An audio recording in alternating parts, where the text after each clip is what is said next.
දැන් විපක්ෂයේ කට්ටිය ඔක්කොම ප්‍රචාරක වැඩ පිළිවෙල වැඩි ඔක්කොම තියෙනවා. ආණ්ඩුව කිසිම ප්‍රචාරක පෝස්ටරයක්වත් ගහන්නේ නැහැ. ඒකෙන් තේරුම් යන්නේ ඡන්දෙ තියන්නේ නැහැ කියන එකද ළඟදී.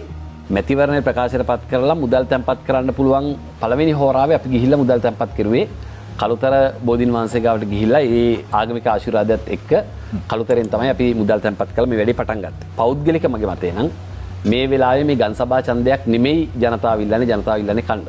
එක පැත්තකින් මම දන්නේ නලින්දවන්ත ප්‍රාණන් දැන් මේ වෙනකොට ලොකු රැස්වීම් 30ක් විතර කරලා ඉවරයි. මමත් ඒ වගේ ලොකු රැස්වීමක් කරපු කෙනෙක්. අපිට විශාල මුදල් ප්‍රමාණයක් ගියා. ආසන සමුළු මේ අපි පක්ෂය හැටියට අපි කරේ ඇත්තටම ආසන සමුළු 3යි. ඔබතුමාලා දල වශයෙන් ආසන සමුළු 30කට වැඩි ප්‍රමාණයක් කරා. ඊටත් දුඹුරක් කරා. විශාල ප්‍රමාණයක් කරා. ඒ සඳහා මහා දැවැන්ත මුදල් සම්භාරයක් වියදම් වෙනවා. ඒ නිසා ආණ්ඩුවේ සල්ලි නෙමෙයි. රජයේ සල්ලි වෙන්න පුළුවන් නලින්ද. එහෙම නැත්නම් වල පක්ෂයේ සල්ලි වෙන්න පුළුවන්. එහෙම නැත්නම් උදව් කරපු විදුණු සුසුන්ගේ මුදල් වෙන්න පුළුවන්. ඇත්තම කතාව ඔබතුමාලා හලාවත තියෙන රැස්වීමට හම්බන්තොට නිසනක් ගේන්නේ නේද? අර මහනුවරින් නෙගේන්නේ. ඊට පස්සේ අනුරාධපුරයෙන් නෙගේන්නේ. ඔය එහෙටයි මෙහෙටයි පුච්චන්නේ තෙල් තමයි. ඒව අපරාධේ නිසා ආරච්චි කටුවට ගේන තිබ්බනේ පිටින්. ගෙනාවේ නැද්ද? ආරච්චිට මං ගෙනා. පිටින් නෙමෙයි මම දිස්ත්‍රික්කයෙන් ගෙනාවා. ඒ කියන්නේ අපි කළුතරින් පටන් ගත්ත රැස්වීම ටික නැවතුනේ ආනමඩුව ආසනේ මහින්ද සමග නෙගටිව් කියලා තුනයි කරේ තුන නැවතුණානේ. උත්තර දිස්ත්‍රික්කේ පළාත් පාලන ආයතන 12න් 9කට පොහොට්ටුව ලකුණින් අපි තරම් කරනවා. පළාත් පාලන ආයතන 3කට එක්ව තරම් කරනවා වෙනත් සහෝදර පක්ෂත් එක්ක. ඒ නිසා අලිය ලකුණ හලාවත වෙනම ලකුණකින් යන්නේ. එක්සත් ජාතික පක්ෂත් තමගමනේ. එක්සත් ජාතික පක්ෂත් එක්ක යනවා හලාවත නගරේ. ඒතකොට එහෙම සහෝදර පක්ෂත් එක්ක යන වැඩ පිළිලක් තියෙනවා මේ පළාත් පාලන ආයතන තුනක. ඒ නිසා අපිට ලොකු විශ්වාසයක් තියෙනවා මේ මැතිවරණදී අපේ පළාත් පාලන ආයතන විශාල වශයෙන් අපි ජයග්‍රහණය කරනවායි කියලා. ඒ නිසා මේක හැබැයි ගම්සභාවේ ඡන්දය. මේක ආණ්ඩුව වෙනස් කරන ඡන්දයක් නෙමෙයි. හැබැයි මේ වෙලාවේ පාරට බැහැගෙන ඡන්දයක් දියන් කියලා කෑ ගහන හාදයෝ මම දකින්නේ අර වසර දෙකක් තිස්සේ ගුරුවරු ගෙදර ඉඳන් නිකම් පඩි ගන්නකොට අපේ පඩි වැඩි කරපල්ලා කියලා පාරට බස්සෝලා කෑ ගස්සපු එකේ අනිත් එක මේ. ගුරුවරුත් එක්ක වෛරයක් තියෙනවනේ. පොඩි ගාන. මුලින් ඉඳලා අපි තිබුණා. ගුරුවරුන්ට මම අපි තාමත් පිටු ගන්නපු ගුරුවරුන්ට නලින්ද අපි කකුල් දෙක අල්ලලා වඳිනවා දැක්කා. වැඩි වැටුප් දෙන්න ඕනේ ඒ කට්ටියට. දෙන්න ඕන. ඔයාලගේ බංකොලොත් වෙච්ච දේශපාලන පක්ෂ ඒ නගා සිටවන්න වැරදි විදිහට දේශපාලනේ තමුන්නාසලා පාවිච්චි කරා. ඒකට ගුරුවරු එහෙම අන්දලා පාට බස්සලා වැඩි කරන්න පුළුවන්. ඒ වෙලේ කරානේ. ජෝසප් ස්ටාලින් අල්ලගෙන ගිහිල්ලා නිරෝධානය කෙරුවාට පස්සේ තමයි ගුරුවරු පාරට බහැලා නෑ දැන් අර ප්‍රශ්නේ වශයෙන් පැත්තකට දාපල්ලා අපිට දැන් පඩි වැඩි කරපල්ලා කියලා වෙන පැත්තකට හරවගත්තා ඊට පස්සේ. ඔයාලගේ දේශපාලන පක්ෂය ඔයාලගේ බලය තහවුරු කර ගැනීම සඳහා රට විනාශ වෙලා තියෙන වෙලාවක COVID-19 වසංගතය ඇති වෙලා තියෙන වෙලාවක රට වහන්න කියලා ගොවියොත් එහෙමද පාට බැස්සේ? ගොවියෝ පාරට බහැපු එක සම්බන්ධව නම් නලින්ද අයඹ හිටපු කෘෂිකර්ම ඇමතිවරයා හැටියට කණ්ඩායම් රැස්වීම මේකට විරුද්ධව ලොකු අරගලයක් කරා. දැන් ඔක්කොම කියලා දෙනවා කණ්ඩායම් රැස්වීම හැබැයි අහලා නැහැ.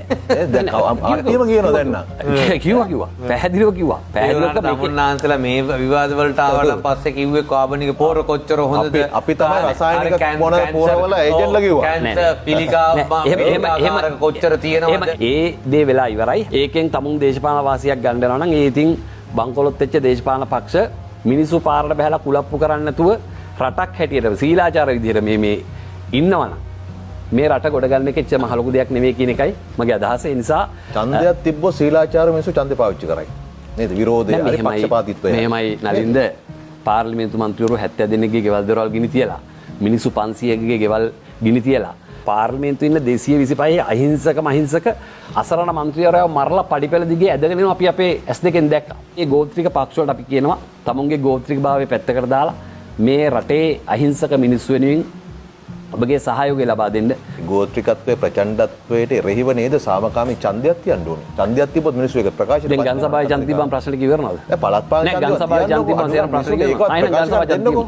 හරි. එහෙනම් ගම්සභා නෑ දැන්. දැන් තියෙන ප්‍රාදේශ සභා පළාත් පාලන මෙතන තියෙනවා. ඒතකොට ප්‍රශ්න ටික සේරම ඉවරනවා නම් ඔක්කොම විසඳන්නේ නෑ. මිනිසුන්ට තමන්ගේ විරෝධය හරි එකඟත්වය හරි ප්‍රකාශ කරන්න පුළුවන්. මේක නලින්ද මෙහෙමයි ඔයාලා ඡන්ද කියන්නේ මොකක්ද? මේ වෙලාවේ දුවලා ගිහලා ඡන්දෙට ගියාපම මේ ඒකෙන් ගොඩ යන්න පුළුවන් කියලා බංකොල දේශපාලන පක්ෂයක්. තමුන්නාසලා චන්ද්‍ර ගිහිල්ලා බලන්නකෝ. ගොඩ යන නිසා ඡන්දය තමුන්නාසලා චන්ද්‍ර ගිහිල්ලා බලන්නකෝ. හරි ඒ ඔච්චර විශ්වාසයක් තියෙනවා නම් ඡන්දය තියලා අපි ප්‍රතිඵල පෙන්නන්නකෝ. අපි සූදානම්. හරි ඒක තමයි අපි සූදානම්. ඉතින් මේ ඡන්දෙන් පස්සේ ඔය සුන්දර මුණ අපි දකිමු නැවතත් අපි එනවා. හරි හරි. මේ මීටරට අඩුවෙන් දාරගත්ත අපි ආවා. එහෙම ගැටලුවක් නෑ. අර පර්සන්ටේජ් වල පර්සන්ටේජ් එක මතක් කරන්න එපා. මේ සැරේ දැන් පර්සන්ටේජ් එක මතක් කරන්න එපා. ඒක රිටර්න් වෙනවා. ජාතික ජනබලවේගයේ විධායක සභික පාර්ලිමේන්තු මන්ත්‍රී වෛද්‍ය නලින්ද ජයතිස්ස මහතා ඔබතුමාගේ අවසන් අවස්ථාව. අපි ජාතික ජනබලවේගයේ මාලිමාව ලෙස පළාත් පාලන ආයතන තරඟ කරනවා. පොදු ජන පෙරමුණ වගේ සහෝදර පක්ෂ එක්සත් ජාතික පක්ෂයත් එක්ක එහෙම මොකක්වත් නැහැ. අපිට නේ චෝදනා කර හිටියේ අලි පැටව වරව මේව කියා. දැන් ඉතින් ජනාධිපතිත් කරගෙන එකටත් තරඟ කරනවා. හොඳයි. පළාත් පාලන මැතිවරණ අවශ්‍ය කරන්නේ පළාත් පාලන ආයතන අරගෙන මේ රටේ සියලු ප්‍රශ්න විසඳන්න පුළුවන් කියලා මිත්‍යාවක් අපි නැහැ. අපි දන්නවා එතනින් කරන්න පුළුවන් කාර්යභාරය මොකද්ද කියලා. ආය ආයතන වල 50%කටම අරමුදල් හම්බෙන්නේ මධ්‍යම ආණ්ඩුවේ. හැබැයි මේ රට වෙනස් කරන්න නම් අලුත් ජනමතයකට යන්න ඕන. ජනතාවගේ විශ්වාසය සහිත ආණ්ඩුවක් ගොඩනගන්න ඕන. මේ පළාත් පාලන මැතිවරණ තියපු ගමන් මොකද වෙන්නේ? බලයේ ඉන්න ජනාධිපතිගේ සහ ආණ්ඩුවට තියෙන ජනවර්ම එළිදරව් වෙනවා. එතකොට මේ ආණ්ඩුවටත් ජනාධිපතිටත් තවදුරටත් මේ රට පාලනය කරන සුජාතත්වයක් නැති වෙනවා. ඒක තමයි ඇත්ත කතාව.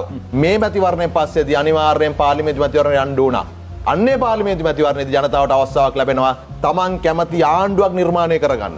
අපි කියන්නේ අන්න එතකොට ව්‍යවස්ථාවට මුවා වෙලා පොහොට්ටුවේ ඡන්ද වලින් ආපු රනිල් වික්‍රමසිංහ ජනාධිපතිවත් ඒ පාර්ලිමේන්තුවෙන් ගෙදර යවන්න ඕන. එයාට එහෙම ජනවරමක් නැහැ. හැබැයි රනිල් වික්‍රමසිංහ කොහොම ජනාධිපති වෙන්නේ? පොහොට්ටු මන්ත්‍රීවරු ඡන්දෙන්. එහෙම ජනවරමක් තිබුණේ නැහැ. දැන් මේ රටට දැන් ඕන පැහැදිලි ජනවරමක් ඕන. ජනවරමක් සහිත ජනාධිපතියෙක් සහ ආණ්ඩුවක් ඕන. අවසන් විනාඩි. අන්නේ පාර තමයි දැන් මේ පළාත් පාලන මැතිවරණය යන්න හදන්නේ. මේක ජාතික මැතිවරණය කරගන්න ඕන. මේක ජනමතචාරණය කරගන්න ඕන. ඒ බර තියන්නයි අපි මේකට ඉදිරිපත් උනේ. ඒ නිසා මේ ඡන්දෙත් ගන්නවා. ඒක තියන්න ඕන. තියලා ජනතාවට අවස්ථාවක් දෙන්න ඕන.